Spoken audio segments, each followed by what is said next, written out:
What's up everyone and welcome. In this episode we're going to talk about a new, publicly available exploit for a Windows 10 vulnerability.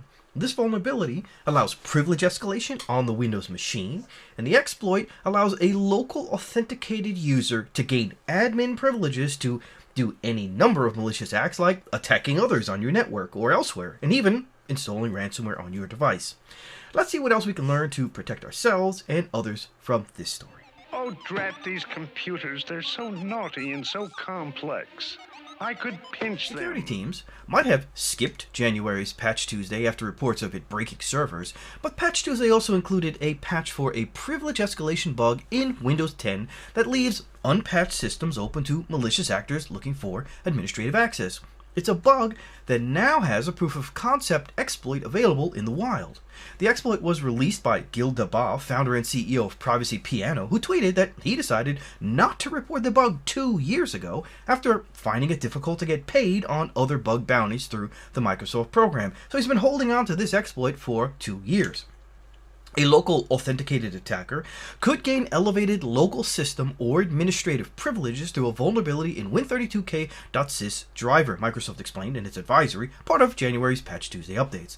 The disclosure for CVE 2022-21882 from Rylov, who is attributed with the find, was published on January 13 and described the win32k object type confusion vulnerability. Congratulations! You're doing a great job by wanting to learn about this privilege escalation bug in Windows 10 and by watching my episode about it. I appreciate your support. If you think I can improve on anything or just want to say hi, leave me a comment in the comment section below. And if you haven't already, subscribe to my channel and smash the bell to be notified when I upload new episodes where I give you insights into the newest important cybersecurity stories like this one. With my insights, you can be better prepared to protect your company, your family, and yourself against these and other cyber attacks. So hit the subscribe button now and let's continue to learn about this story together.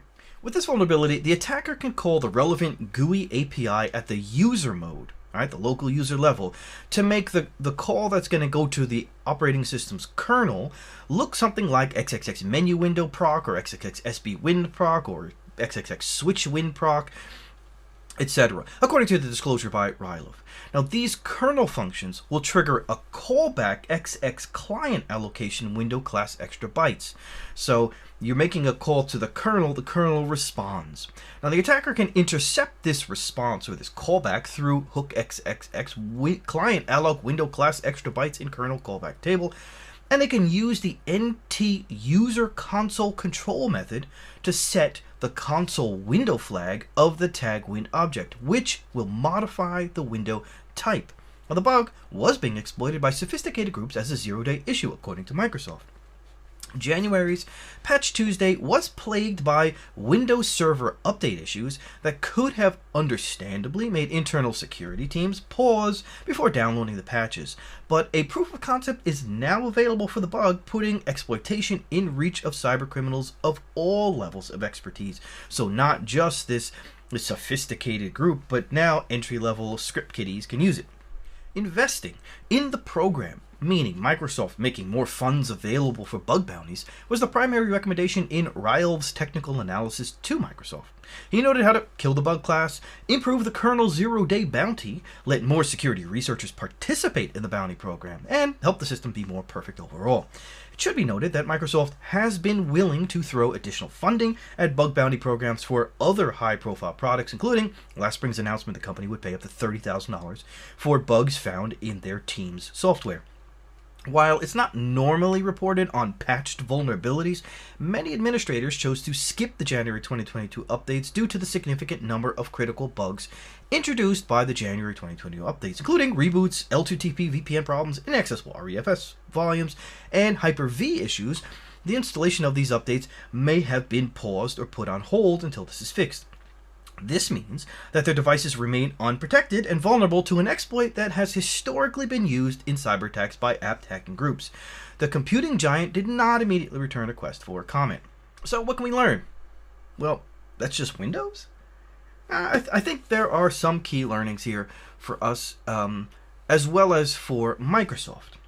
For Microsoft, I would say maybe put more effort into testing patches. If the server issues did not exist with that patch bundle, then more machines would have been patched to mitigate this Windows 10 flaw. It's not that often that a patch breaks something else, but it does happen. So somewhere in Microsoft's patch release process, there seems to be a breakdown that needs to be addressed. Remember, always be learning, right, Microsoft? Now, as for users, we're just as responsible for keeping our systems safe and up to date as the companies are for fixing problems with their product, in this case, software. A gun can't pull its own trigger, and a system alone can't protect itself.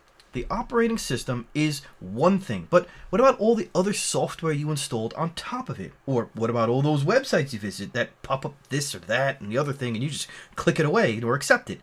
Do you even know what that is that you're clicking on? So this vulnerability has an effect on all unpatched Windows 10 versions following a messy Microsoft January patch update. Thanks. We know that. Threat actors can also use it to add new users with administrator privileges or execute other privileged commands. With the release of these exploits, and as Microsoft released OOB updates that resolve the issues introduced in the January 2022 updates, it's now strongly advised that admins install the updates rather than wait until the February 8th Patch Tuesday. But in order for this flaw to be exploited, the attacker has to have access to your machine.